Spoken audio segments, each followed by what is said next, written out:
इन 28 महीनों के शासन में, और उसकी परिणति आजकल हम सब लोग देख रहे हैं।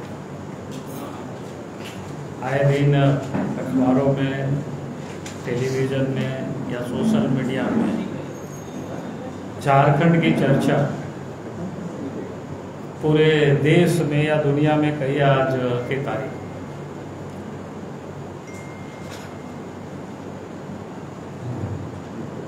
मैं व्यक्तिगत रूप से कभी कभी सोचता हूँ कि आस पड़ोस के राज्यों भी जब हम घूमते हैं तो लगता है कि कहीं झारखंड से भी कहीं अधिक गरीबी है या फिर, लेकिन उसकी चर्चाएं कम होती हैं, चर्चाएं झारखंड की अधिक होती है। और झारखंड के प्रशिक्षण इस प्रकार की, मानो क्या बोलते हैं, भ्रष्टाचार की, करप्शन की, लूट की, इसकी चर्चा होती है। और जहाँ कहीं भी आप घूमेंगे तो लोगों से आप मिलेंगे तो लोग एक बार में, अगर पहली बार लोग कोई बात करते हैं आपसे तो पूछते हैं, कह रही है झारखंड में क्या हो रहा है। तो कभी कभी बताने में बड़ी अटपटांग लगता है कि हम क्या बोले झारखंड के बारे में। जैसे किसी जमाने में जब बिहार में हम सब लोग रहते थे, तो जब अलग राज्य नहीं बना था तो बाहर लोग जाते थे तो अपने आप को बिहार के बताने से लोग संकोच करते थे, जो कि बिहार में जिनके उस वक्त राज्य था या उस समय जो शासन व्यवस्था थी, उसके कारण से लोगों को अपने आप में बिहारी कहने में लोग संकोच करते थे। आज मैं कह सकता हूं कि झारखंड की स्थिति कमोवेश इस हेमंत सोरेन के नेतृत्व में, जो पिछले लगभग 28 महीना होने को ही चला है, इन 28 महीनों के शासन में स्थिति यही पैदा हुई। अब जहाँ कहीं भी जाए, जहाँ भी लोगों से थोड़ी सी, और हम सब लोगों से तो कोई और व्यापार के लोग चर्चा नहीं करते हैं, जो कि और तो कुछ काम नहीं है, और राजनीति करते हैं, तो पहला लोगों के जुबान से जो निकलता है वो झारखंड के बारे में, यानी झारखंड की लूट के बारे में निकलता है, झारखंड की करप्शन के बारे में, झारखंड की कानून व्यवस्था के बारे में लोग चर्चा करते हैं।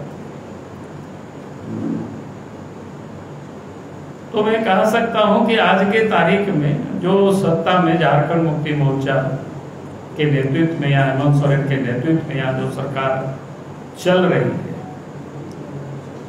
अगर आप पूरे इन 2 वर्षों की, 2.5 वर्षों, लगभग 28 महीनों के शासन को आप देखेंगे, क्योंकि लोकतंत्र में एक काम की सबका डिफिनेशन किया हुआ होता है कि कार्यपालिका किस प्रकार से काम करेगी, विधायिका का काम भी डिफाइन किया हुआ है, न्यायपालिका का काम भी डिफाइन किया हुआ है।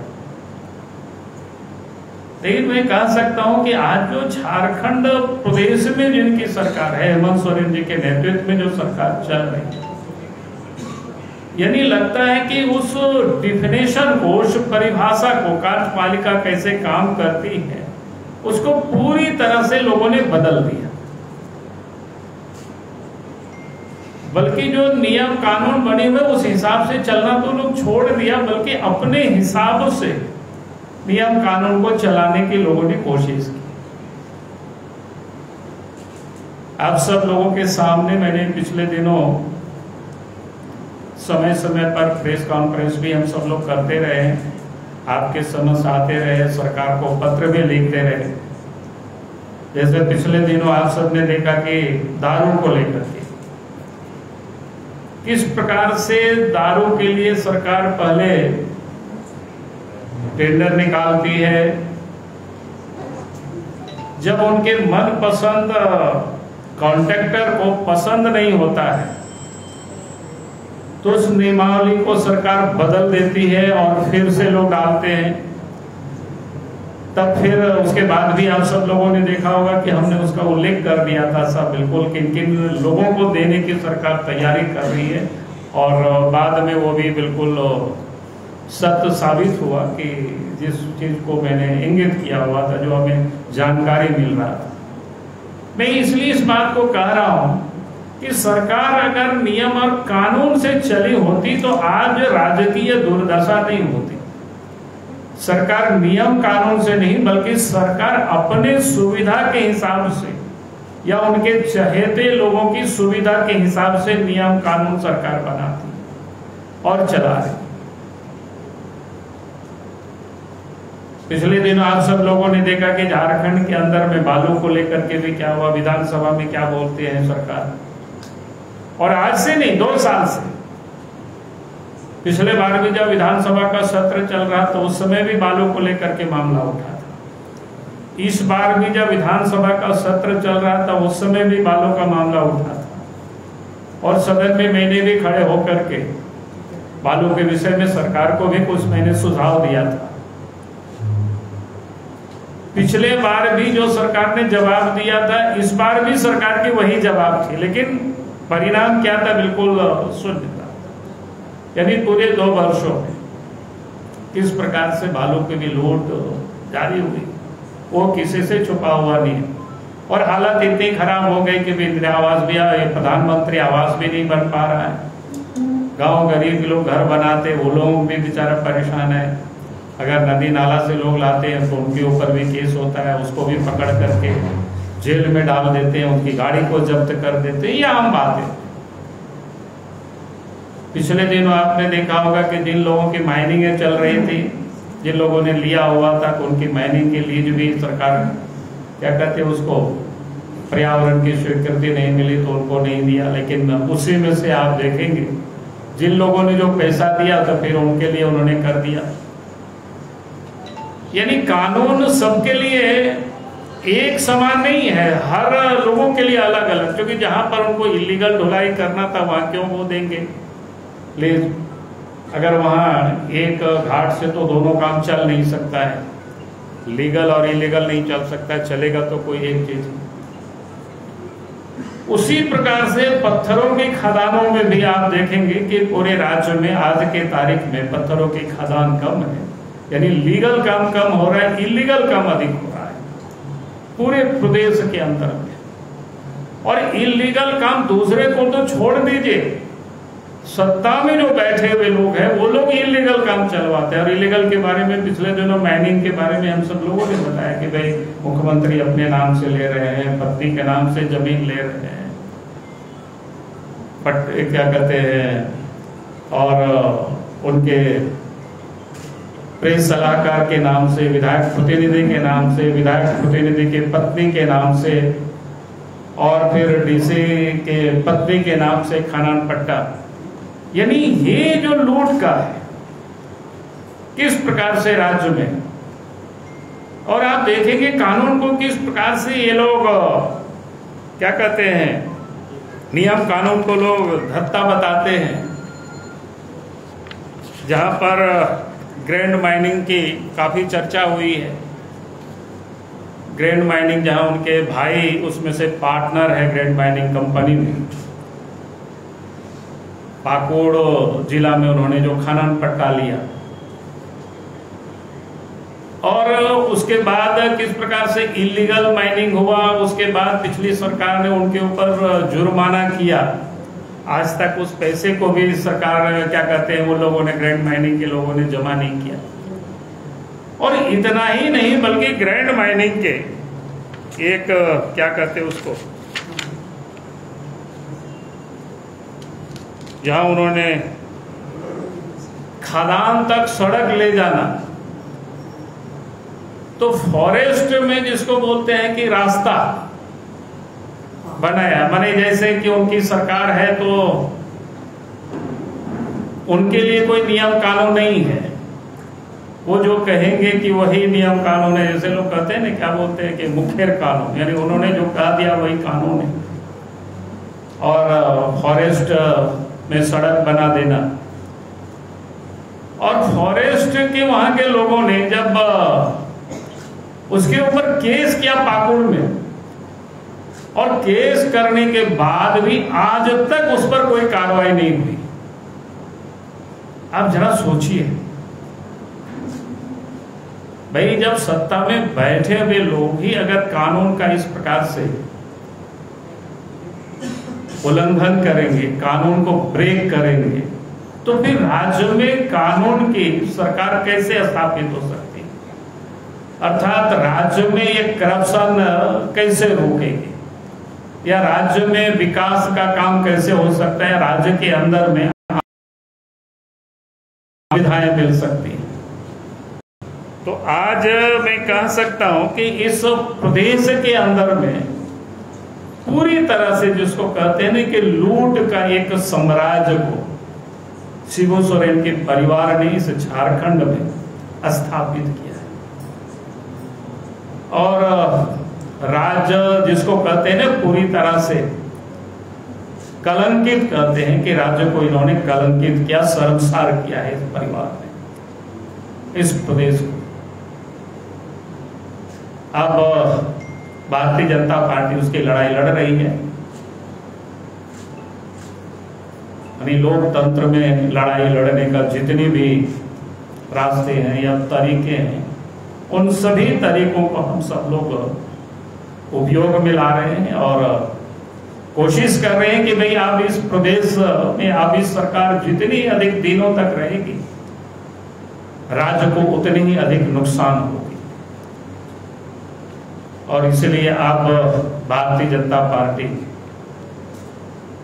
सड़कों पर उतर रही है। पिछले दिनों आप सबने देखा कि लगातार भारतीय जनता पार्टी ने आंदोलन किया है, और अभी भी हम सब लोग कहिए कि आंदोलन में ही हम सब लोग हैं इस वक्त भी।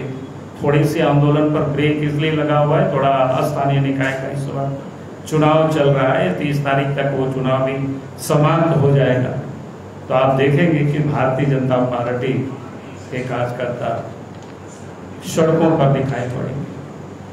क्योंकि आज इस राज्य में जो लोग टेस्टेड है, जिसके ऊपर करप्शन का चार्जेज है, एक नहीं अनेकों आरोप है, ऐसे सारे पदाधिकारी आज महत्वपूर्ण पदों पर बैठे हुए हैं। और इन सारे लोगों का एक ही मकसद है कि पैसे उगाही करना। और पिछले दिनों हम सब लोगों ने देखा कि पैसा किस प्रकार से अफसर के ठिकानों से निकला, और दर्द किसको हो रहा था, तकलीफ किसको हो रहा था, ये किसी से छुपा हुआ नहीं है। वो लोग सड़क पर घूम रहे थे, चिल्ला रहे थे, रो रहे थे। तो ये बिल्कुल उसी दिन स्पष्ट हो गया कि वो सारे पैसे किसका है। वो तो बाकी जांच चल रहा है, तो जांच जब अंतिम परिणति तक पहुंचेगी तो मैं समझता हूं कि वो भी पता चल जाएगा। लेकिन जब कहते हैं कि पैर में भी कांटा चुभता है ना, तो आदमी सर तक या मुंह से आवाज निकलता है कि करा की। तो वो पिछले दिनों दिखाई पड़ा। तो आज मैं ये कह रहा था कि इस प्रदेश में जिसको कहते हैं कि कानून की शासन तो पूरी तरह से समाप्त हो गया, और आप इस प्रदेश में ये सरकार जितने दिनों तक रहेगी, इस राज्य को उतना ही नुकसान होगी। और इसीलिए हम सब लोग आप इस प्रदेश की सरकार को उखाड़ फेंकने तक यह आंदोलन आगे जारी रहेगी। आज कोई विशेष ऐसा नहीं था कि मुझे लगा कि ये जो विषय है, आज मानो इस राज्य में ये सारे लोग बैठे हुए हैं, कमाने के लिए सत्ता में लोग बैठे हुए। क्योंकि राजनीति में सामान्यतया हम सब लोग यही जानते थे कि भाई समाज की सेवा के लिए आते हैं, राज्य के विकास के लिए लोग काम करते हैं। लेकिन शिबू सोरेन की परिवार अपने लिए और अपने परिवार के लिए और अपने इर्द गिर्द जो रहते हैं उनके लिए ये लोग सरकार बनाए हुए हैं, और उनके लिए लोग काम कर रहे हैं। और एक राज्य के लिए आप ये परिवार पूरी तरह से बोझ बन चुकी है, और इस बोझ को इस प्रदेश से भारतीय जनता पार्टी उतारेगी, हटाएगी। इन्हीं शब्दों के साथ और आपने आज शिकायत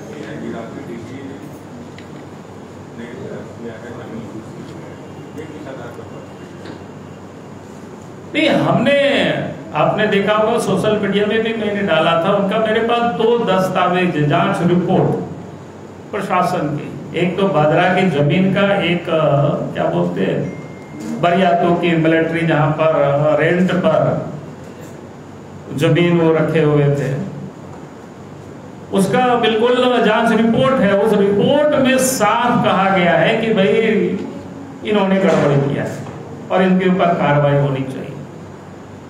और उसके बाद भी उपायुक्त यहाँ बने हुए, उनके ऊपर कोई कार्रवाई नहीं हुई। मैं ऐसे नहीं बोलता, मैं तो दस्तावेज के साथ, मेरे पास दस्तावेज रखा हुआ है। तो इसलिए मैं कहा, और उनके और कई एक अफसर है, जब समय आएगा तो धीरे धीरे उन सारे लोगों के बारे में भी मैं बता दूंगा। सर, आपने करप्शन को लेकर कहा, अभी जो करप्शन है वो झारखंड के साथ जुड़ा हुआ है। अभी आप जिस पार्टी में है, इसके ही पुराने नेता हैं सरयू राय, उन्होंने जो है एक अल्टीमेटम दिया है। पिछली सरकार में मैनहर्ट और momentum Jharkhand, chocolate toffee, T shirt, ये तमाम तरह के, कंबल घोटाला, एग्रीकल्चर समिट, ये तमाम तरह के आरोप उन्होंने पिछली सरकार पर लगाया है। आप क्या मानते हैं कि ये जो करप्शन हुआ है अभी हुआ है या पहले से ही ऐसा होता है? नहीं, मैं कहूँगा कि उन्होंने जितने भी आरोप लगाए, मैं क्योंकि बड़ी अनुभवी लीडर है, मैं तो कहता हूं कि भाई आरोप आप क्यों लगा रहे हैं?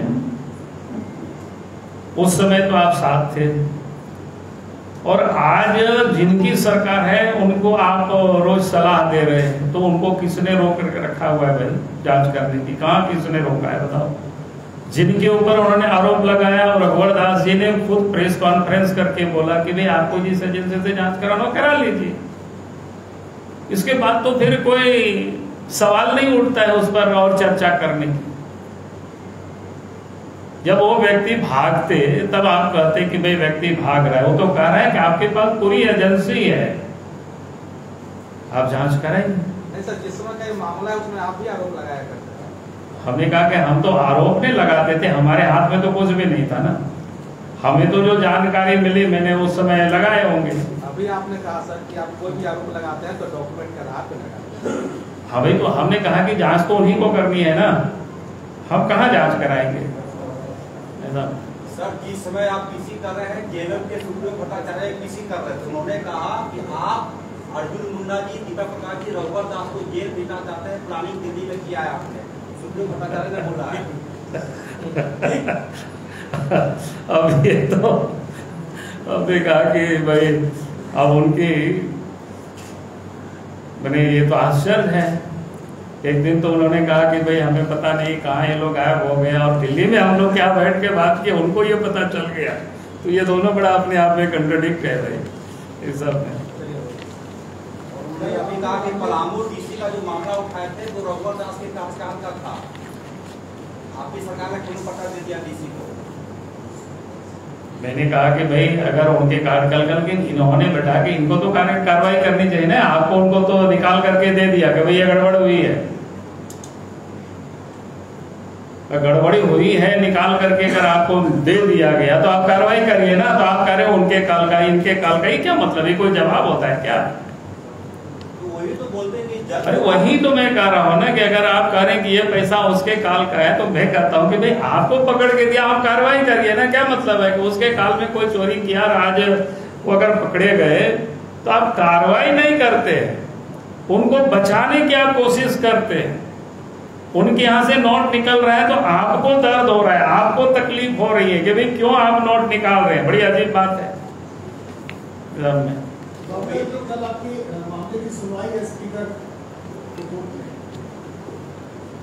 अभी स्पीकर की मंशा तो मैंने पहले ही बता चुका है भाई आप सब लोग, क्योंकि आज मैं उसको नहीं बताना चाहूंगा, कल निर्णय होगी फिर कल बताएंगे। धन्यवाद।